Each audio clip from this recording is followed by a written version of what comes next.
Last year, towards the end of 2023, my husband and I made a decision that would impact our financial future in a really big way. And that was basically to uninvite 84% of our guest list from our wedding and cancel the wedding altogether and elope at the courthouse. It may sound a little dramatic, but there are reasons why we made this decision. And if you guys are interested in hearing those reasons, then please stay tuned for the rest of the video. So the wedding that we were planning to have wasn't necessarily the huge 100 guest wedding. It actually was going to be a nice, modest 50 guest list. So it was going to be mostly family and then maybe 10 or so friends. So we were engaged for a full 3 years through the lockdowns and everything back when we lived in Denver. And I knew when we got engaged that there was no way that we would be able to afford a wedding and have people come to that wedding due to what was going on in the world. So we waited 3 years, ended up moving to Seattle, and that is when I was like, okay, I think I'm ready to plan a wedding. So we started planning the wedding in October of 2022. So we got the venue, we got the planner, I got my dress, my husband got his suit. We had 2 groomsmen and 1 bridesmaid, and basically everything was planned. And then 8 months before the wedding, I found myself really stressing about finances. When I started doing the numbers where we were financially versus what we were putting on the table, the decision to have this wedding did not make any sense. So let's break down the prices that we had for our venue and for the rest of the planning. We wanted an all-inclusive type deal, but not necessarily a buffet style. So the guests had their choice of vegetarian, meat, and seafood. And with the food also came an open bar. So this full tab for the food and the drink ended up being $10,000. And then the venue itself was at the Edgewater Hotel. So there's a very beautiful ballroom called the Olympic Ballroom, and it opens up to the Olympic Mountains that look over the Puget Sound. And that venue would have cost us $4,000. So that already puts us at $14,000. We also would have had to put a little bit down extra in order to reserve some of the rooms in the Edgewater Hotel for our guests to stay in. My dress came out to $1,000 after taxes. It was originally going to be $2,300, but they were having a sale at the place that I went to get my dress. And I later learned that my dress was cut back so much because it was actually broken. The clasp in the back was not functioning, and that's why I was given that dress at such a big discount. Another thing that played into why I canceled the wedding is because I could not, for the life of me, get in touch with the tailor that was working alongside this wedding dress vendor to tailor my dress. No response. So that's another thing that kind of factored into why I was like, screw this wedding. My husband's suit was around $250, which isn't bad for a suit rental. It's pretty standard. The DJ was $3,000.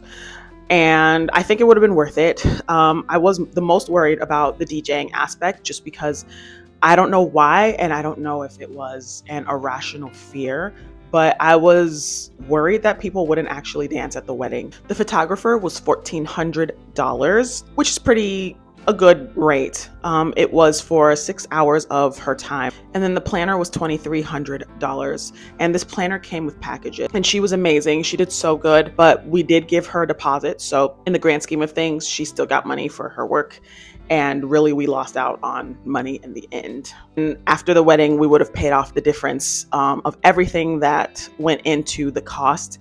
And the total price of this wedding would have been the standard American price of $30,000. And to some people, that's not a lot of money, right?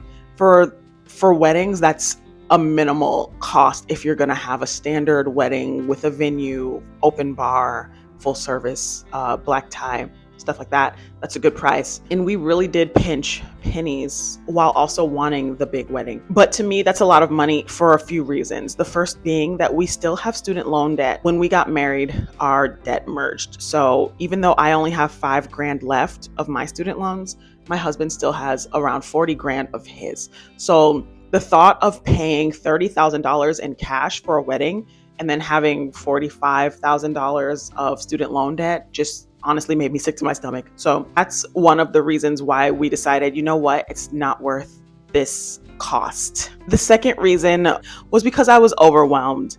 You know how people say that you get this thing called cold feet? I don't know if maybe that's what I was getting or if I just was overshadowed in my mind by the financial aspect of things. But I was really starting to dread the day, and I was just really getting anxious and stressed. The third thing is the guest list. So we were doubtful that people would actually show up. We did send out the save the dates 3 days before we decided to cancel the wedding. And I think the save the dates were sent out about 8 months in advance. And something in our gut just told us, like, I think we're faking the funk here. I think we're going through with this in order to keep up appearances and to impress people. And that has honestly never been my MO. I've never done things in life in order to impress others, and I didn't understand why I was doing it now. The last thing is that our relationships with some of our family members are a little bit tricky. There were some issues that came up with our family that made it so that I was like, you know what? At this point, we're paying money to be disrespected. That honestly was the final straw for me. And it kind of, in my mind, confirmed what I had already been thinking, which was that our turnout might not be that great. So that was the last thing that I needed to see in order to be like, you know what, not doing this anymore. We only had the RSVPs out, the save the days out for, like I said, I think less than a week. I know it takes some time for people to RSVP, and they have, I think, months to do that and to set up their lodging and their flights and, you know, get their outfits and stuff like that. And I didn't want anyone to waste their money. So I quickly let everybody know, don't buy any tickets, don't book any lodging, don't buy any outfits. This wedding is canceled. And everybody was pretty understanding. It was really sad for me and my husband. We mourned the thought of having the wedding. We grieved, you know, not being able to have everybody together and like have a good, nice reunion. And we said, you know what, we're just gonna take it on the chin and we're gonna move forward with our lives because we still want to get married. And that's what we did. It did feel better when we ended up getting our deposit back. So we made an initial deposit for the venue and the food of around $7,000. So do I have regrets on canceling my wedding? Yes and no. Growing up, I did have a dream of the nice, beautiful wedding, the big wedding dress, the tiara, and just the big celebration, you know, feeling like a princess and all of that. I definitely had that dream in mind. And that is the thing, I think, that was driving me to go through with this wedding for most of it. I really just wanted to show everybody in our families, especially because our friends already know us. They've seen us together. They know us as a couple. But I wanted to show our families that we were doing really well. I wanted to show them that, you know, I am good for my husband and that I bring a lot to the table. And I think that definitely came from a place of insecurity. The reason why I'm okay with the decision that we made is the finances. I don't know where we would be right now if we had gone through and paid the $30,000 for the wedding. I think I would still have a lot of debt left. As you guys know, I put $18,000 towards my student loan in October of 2023. So that was a month after we had gotten married at the courthouse. I mean, half of 30 is 15. So I put more than what I was going to put towards that wedding, towards my student loans, and I'm in a better place for it. So I don't regret it for that aspect. I'm actually very happy with the decision that I made. Also, the strain that it was putting on my relationship with my husband was not worth the show that we would have put on for people who, some of which don't want us to be together. All in all, it was a tough decision, but in the grand scheme of things, my wedding costs went from $30,000 to around $1,000-ish for the ceremony and the dinner. So it went from 50 people being invited to our wedding to 8 people being invited. And it was only a few of our family members and groomsmen and our bridesmaid who ended up coming. We ended up getting married at the courthouse in Seattle, and then we had a nice dinner off of the Puget Sound with those 8 people. And it was a special time. It was good.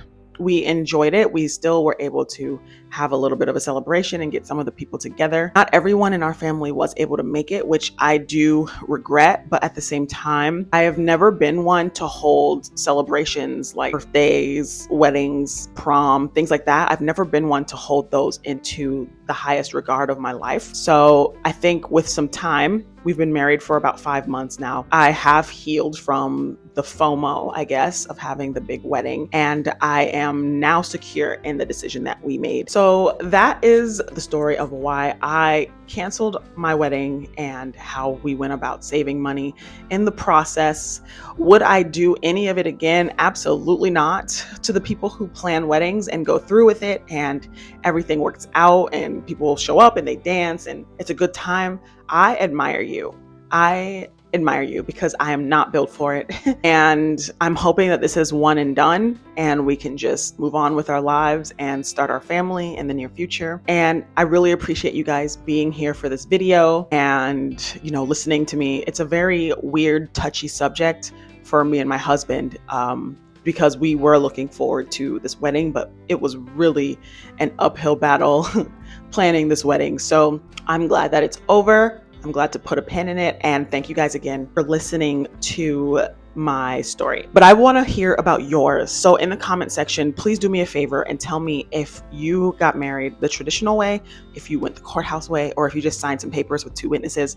I want to know what you did, how much it cost, and all of that in the comments below. And I will see you in the next video. Bye.